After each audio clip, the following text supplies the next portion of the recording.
What's good, what's good, what's good? It's your boy Micah back at it again with yet another video. I'm going to continue what I was talking about last time about the narcissists and the abusers and how to deal with them. First, I want to discuss a little tidbit of information you're going to need to keep in mind concerning necromancy in order to really understand how to work with whatever narcissist is in your life, or even if you have narcissistic traits yourself, you're trying to bring up under control. The thing with necromancy is that there are sacrifices to be made for power. We all know that. Everything comes with a price. But a perceived sacrifice is different from an energetic disruption and a weakness in the body, or mind, or spirit, or energy body, especially dealing with chakras and whatnot. For every sacrifice, there is an equal compensation. For every action, there is an equal and opposite reaction.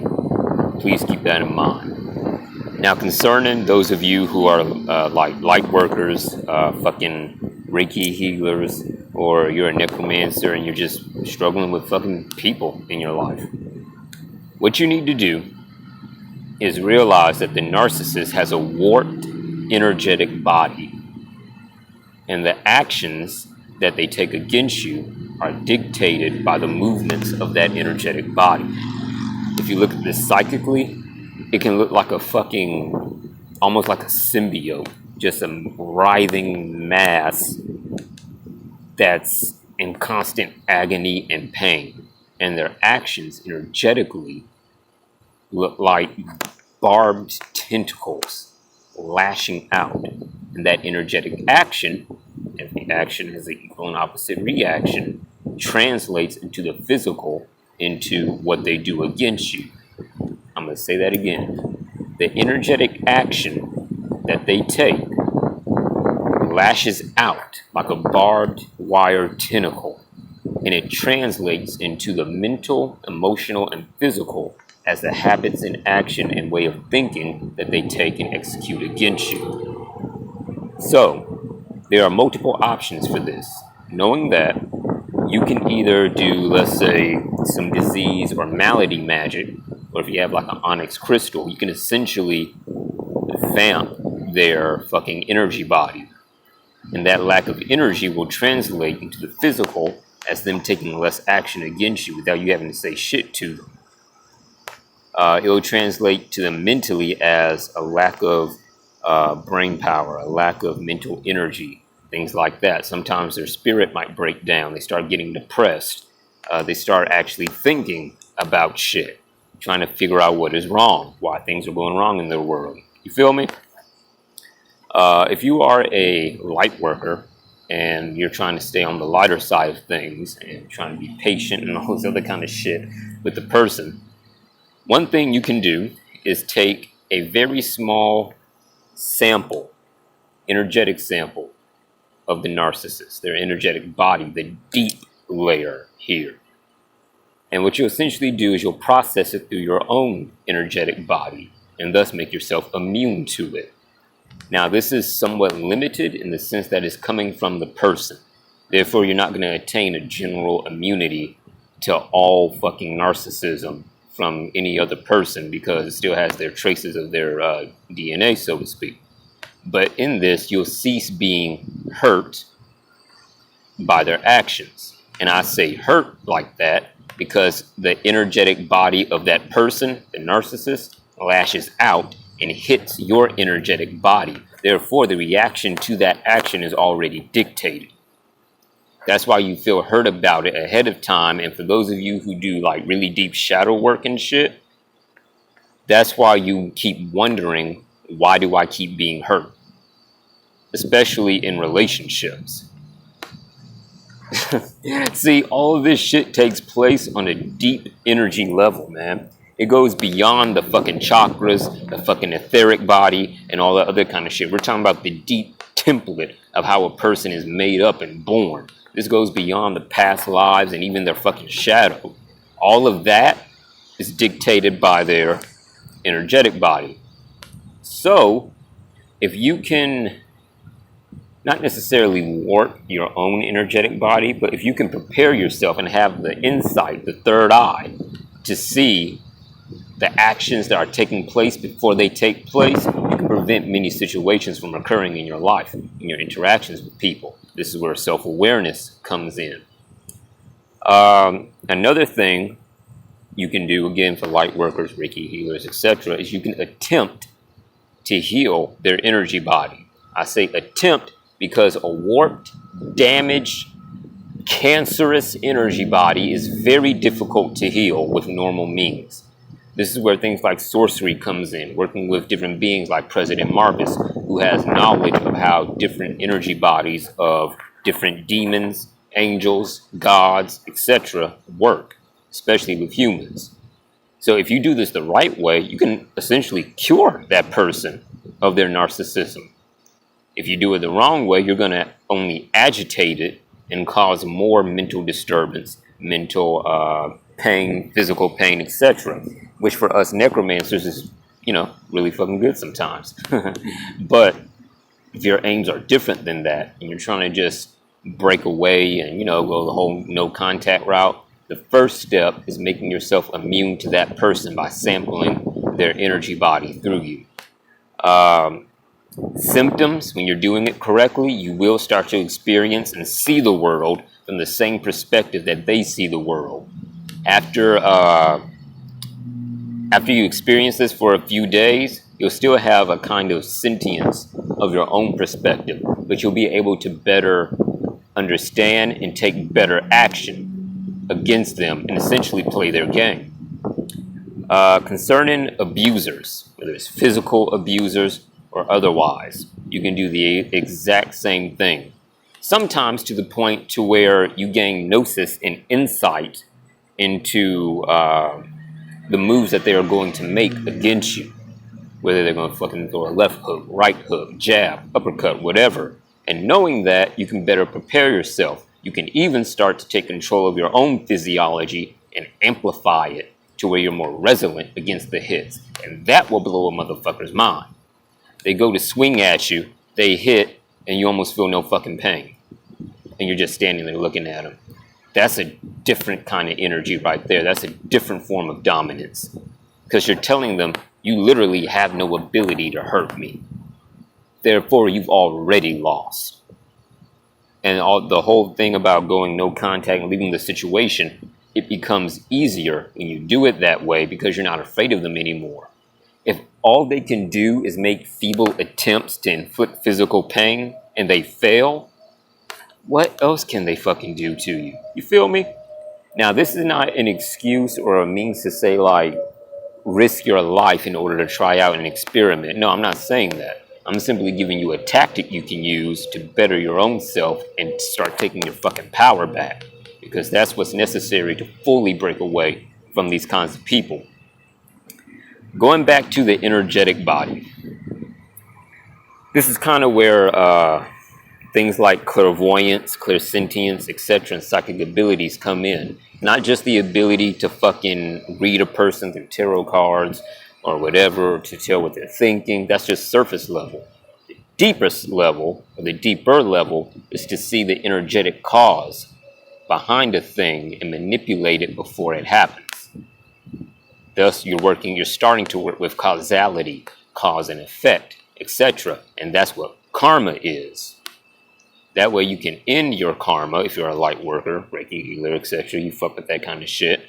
And yes, there are ways to end karma. That way your lessons cease and you can move forward into whatever the fuck it is that you're trying to move forward into, whether it's prosperity, good health, or what have you. Now, how does this relate to necromancy and the death essence? The death essence is very peculiar, and there are different kinds of death essence that resonate with different currents. The feel you get from, let's say, the Karaktian current in the Merjarian Cabal is going to be totally different from the feel that you get from the Egyptian current working with Anubis, or maybe Set, something like that.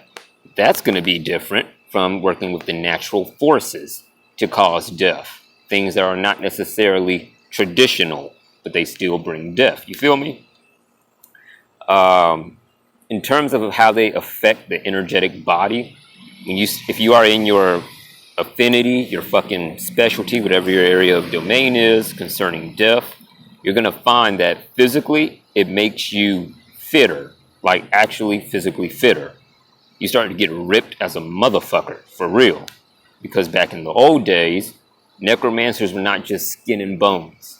Some of them were, yes, but most of them were fucking hot as balls. Think about it, man. Like, you're working with death. Death is a current that assimilates all that it takes into it. So you're not just working with the aspect of decay, entropy, that kind of thing. You're also calling upon the combined strength of all those who have died in this plane. I said this plane. Keep that in mind. When you're working with this combined, almost like a gestalt kind of current, you're going to start experiencing physical effects that align with your affinity.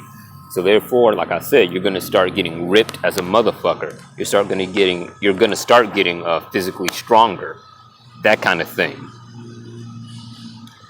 Also, mentally, you're going to get quicker, smarter.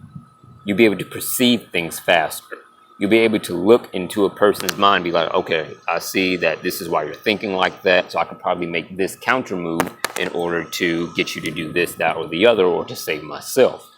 You'll have a situational awareness around you that's a product of that affinity. For example, me is with the baneful aspect of things. Murder, death, I don't want to say torture, but in some ways, torture, that kind of things. So therefore, spiritually, I'm going to have a situational awareness of those kind of manifestations that could go down due to the product of the work, people's intentions, etc. It's kind of like judging a person or a situation by its heart or by its core essence. That way you always know what to do. That's why you might see me on videos constantly looking about, seeing what's good. It's physical situational awareness and a combination of spiritual and psychic and mental. Feel me? Now, when you're working with spirits of the dead, you're working with the death current. What's common, we've all heard stories of, demonic possession, a skinny ass individual suddenly gaining supernatural strength and all this other kind of stuff, right? Well, the key to understanding that is that the demon, or whatever it is not necessarily possessing the physical body. It's possessing the energetic body, which then amplifies through the chakras, meridians, nadis, the Ida and Pingala, and all that good shit, the physical body's capability to process more energy, which in turn produces greater strength. I say that because for the longest time, I struggled with a form of permanent muscle weakness in my limbs due to working with the fucking death essence. And some of you have experienced this yourself. It's really fucking ironic. It's like it's like your strength stays at one level, but at the same time you keep getting stronger.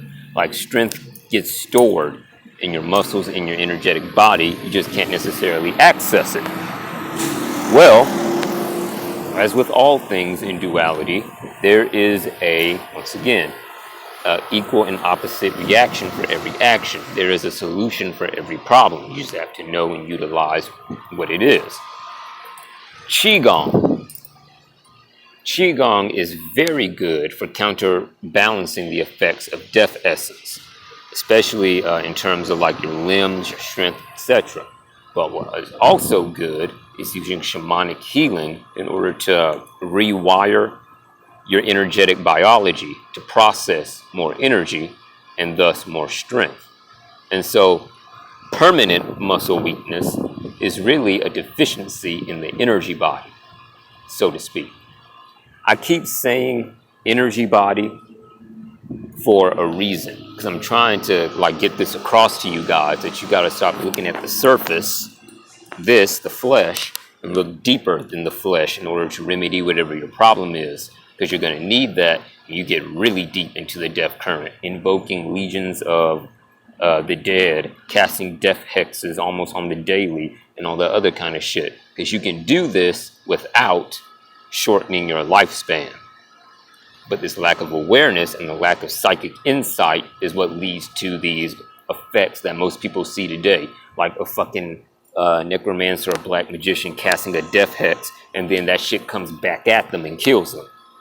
If they had the fucking psychic awareness necessary to alter their energy body so that resonance does not remain there and re-attract what they sent out like a fucking slingshot, then they would still be alive. You feel me? Like, this is really deep knowledge that I'm giving y'all. I hope y'all fucking get this shit. I really fucking do, man. But going back to the whole necromancy thing. When you're working with death essence, plain and simple, counterbalance it out with some form of life essence, i.e. chi, elemental magic, that kind of thing. You might be thinking, okay, well, what the fuck does elemental magic have to do with fucking the grave and working with the dead? It can extend your lifespan.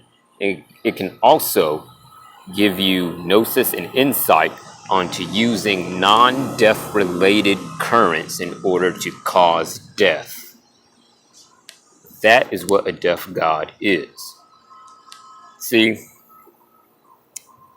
the thing is that death spirits, death gods, death demons, etc., they are skilled in their current of domain, i.e. the grave. However, even they know that sometimes direct death, is not always the answer. Sometimes you might need to call upon the fire elementals. Sometimes you might need to call upon the fucking air elementals. Sometimes you need to go old school and do some fucking Wiccan magic in order to open up the door to get to your fucking target, because they might be fortified against direct forces of death. You feel me? So it's a matter of freaking situational awareness.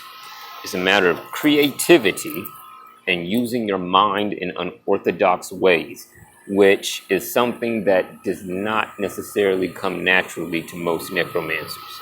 But if you are the creative type, if you are the type, you know, you have the unorthodox energy about you, keep that. That's not a bad thing at all. It can potentially save your life when you're in a situation of magical warfare. Because if you don't have that and you're bound, you can't access the dead or the grave, your pacts were broken, whatever, you're a fucking goner. Like, there's nothing you can do because you didn't take the initiative when things were all peaches and cream and you was doing all this other kind of shit to practice with the other elements and the other sources of things that can cause death in order to sustain yourself. Feel me?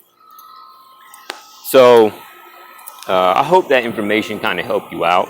To kind of recap, for dealing with narcissists and abusers, you can either, one, sample their energy body, process that sample through your own, and thereby gain immunity to their energetic actions and or physical actions. If you're dealing with a person that's physically abusing you, while you're working on getting out the situation, work on controlling your biology and amplifying your resilience against pain. It'll get to a point to where you won't feel anything and they literally cannot fucking harm you. Therefore, a piece of your power, the most critical piece of your power, control of over your own flesh and reality, is taken back. If you don't want to sample their energy body, you don't want all that weird shit within you, work on your own energy body. You can do this through shadow work, but it's more than just fucking thinking about traumas and all the other fucking crap that's in the New Age community. It's using your shadow to alter your energetic body to withstand injury or pain. That way, you're not so much as affected by them. And again, your power starts to be taken back. So I'm going to probably expand on this a little bit more. And, you know, if you have any questions, please leave a comment. Like, share, subscribe, all the other typical shit I'm supposed to say. And thank you for watching. Have a good day. Stay safe out here and beware the zombies.